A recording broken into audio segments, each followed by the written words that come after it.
Miss Veronica Taylor.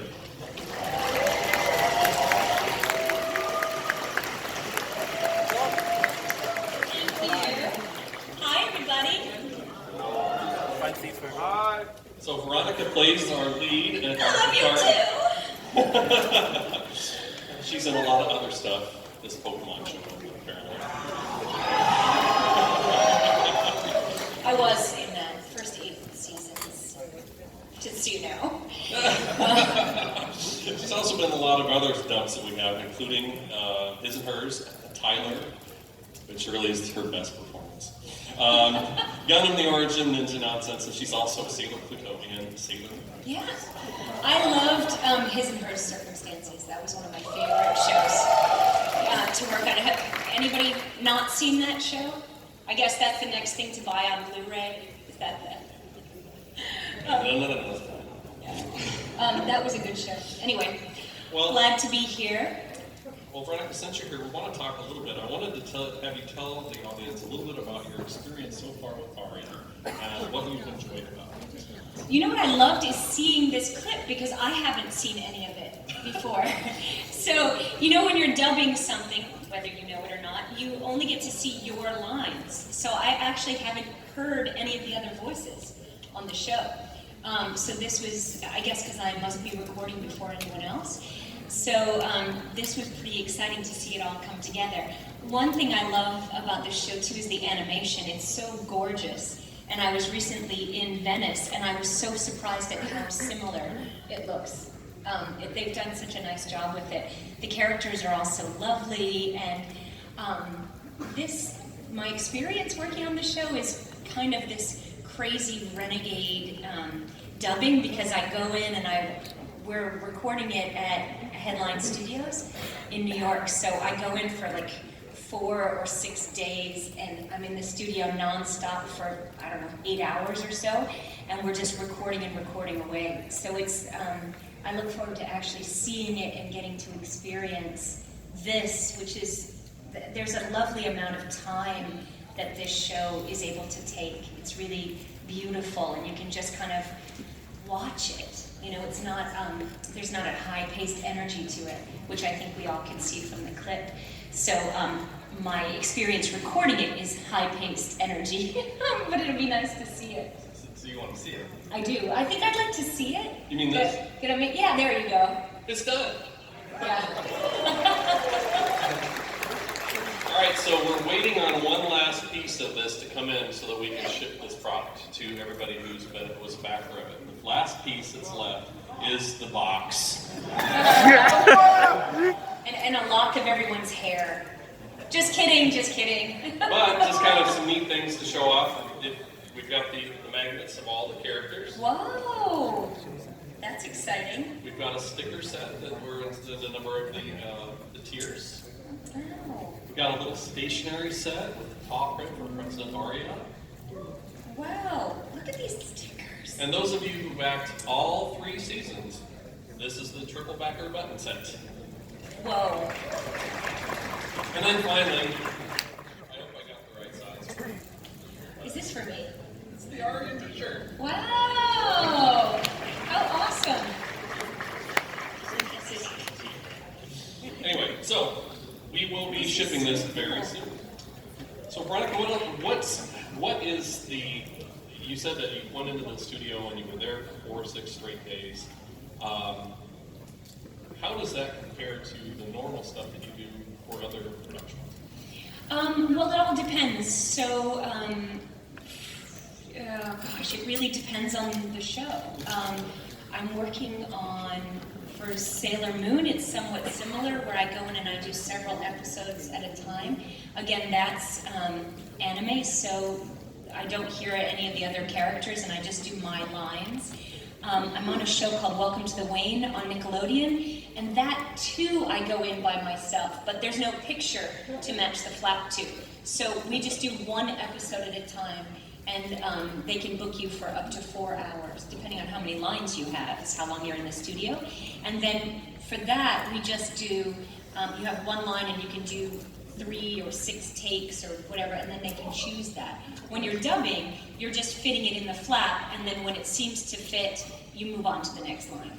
So that's the major difference, I think. Normally I'm not in, like leaving the house at 8 a.m. and getting home at 8 p.m. It's not usual, but this is hardcore dubbing. Well, I mean, you're a professional, and it's not a problem for you. It's not a problem. You know what? I love working. I love the challenge. I love that every show that you work on has a different style, and the characters very. I keep pointing to here, but that's not the show anymore. But every style is different. Every character is different. The interaction between the characters is different. So I like the challenge of kind of popping in and figuring out what that is. You know, I do a lot of audiobooks, so I'm again in the studio for a long time, but I get to play all the characters for that, which I kind of like. So this particular project, we're dubbing it Headline Sound, and for those of you who aren't familiar with Headline Sound, there's been a lot of dubs for anime done at Headline for a while. Right. We used to use Headline for stuff all the time. A lot of our dubs that we did back in the day were all done at Headline Sound. So, unfortunately, like you said, you're doing these massive blocks of dubbing, so you don't really get to see the other people that are in this. And a lot of the people that were in these projects back in the day kind of splintered off into different areas. Some of them are here, some of them are in Texas. So even though you don't actually get to see them right now, how's your feeling of being able to come back to the crew for the show, to have so many people, and who are those? I know you said you haven't watched the show, but you know, do you feel that this group of actresses that we have and actors in this particular program really suit the program based on your watching what you've seen so far? Yeah, definitely. You know, I think part of it is that there used to be so much more anime in New York. And so we could all kind of go from a project to another project to another project, and there was kind of a core group of us that worked together and yet never saw each other. And so the only way that you would know that you worked on something together was to actually watch it. I forgot that David Rimmer is in this, for instance. I haven't seen him in a long time. Lisa Ortiz is in this. I think Jessica Calvello is in it. I haven't seen any of them, but I'm really excited to be back working on it. We had a great group of people before, and the exciting thing is that you can kind of be cast in something and just roll with it. And hopefully the variety of characters that you get to play also is challenging and fun. I already know, working with Joe, he always brings things together in such a great way, and he's engineering and directing, so he's incredibly talented, and he's really brought us all together for this. So I'm excited. Again, I really want to see everyone's performance in it. Well, Tara's performance as President Aria is spot on. Oh, is that right? Spot on. So that was the hardest character we thought we were having to cast. Right, which is this little, maybe, I don't know if you can see it, the little dog. It's a dog, right? It's a cat. It's a dog cat. I don't ever have to say that it's a cat in the show. It was never one of my lines, like, oh, what a good cat you are. I don't think. I don't know, you tell me if it was. There's more seasons to go. Yeah, There's thank still goodness. more work to do on it. Yeah, we're in the middle of season 2 right now, as far as my character is concerned. So, we're recording away. Is there anything particular that you would like to just say that, obviously you said it's different that you're having to do these giant blocks of recording, but I know that as a voice actor, you're very particular in your work. Do you feel like you have, because of the process that this went through, obviously we cast everybody as we went, we didn't cast everybody at the beginning. Right.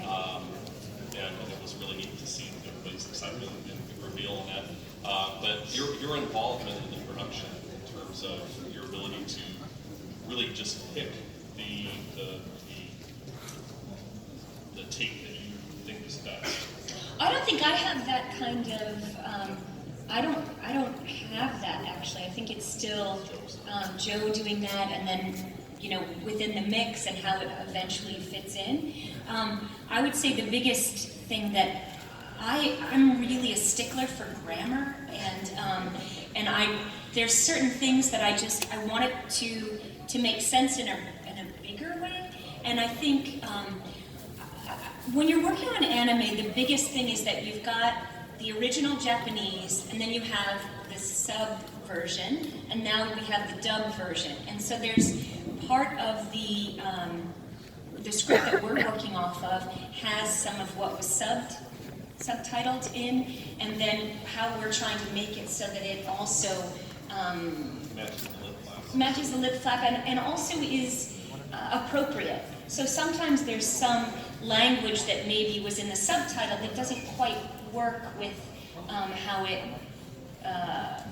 to seem natural, I guess. Because I really think that I just saw recently the hashtag that anime for everyone, but I think that's real because you like what you like. You find shows that you like the subject, you like how it looks, you like the characters, but I don't think you have to be an anime fan to like anime.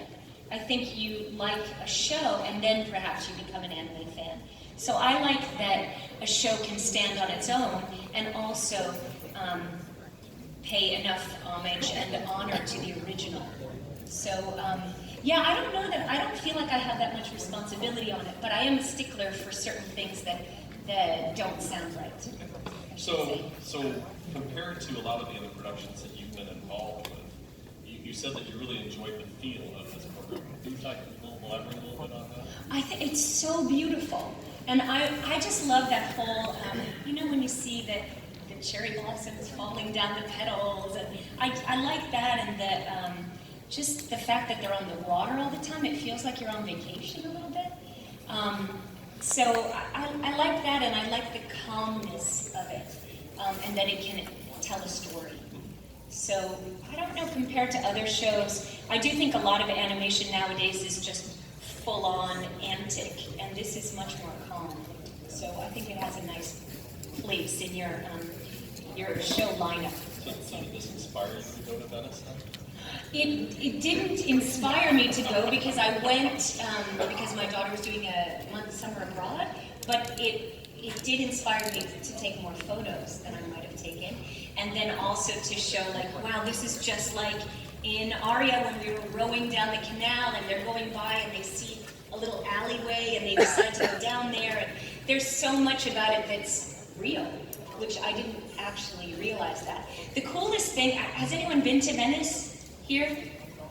So I think you'll agree, shout out if you do, but when you come, I came from the train station, and the coolest thing is when you step out and you're like, oh my God, there's water right there. It's just like, I don't know why, but I didn't think it was really like that. There are no roads, and I just didn't realize it.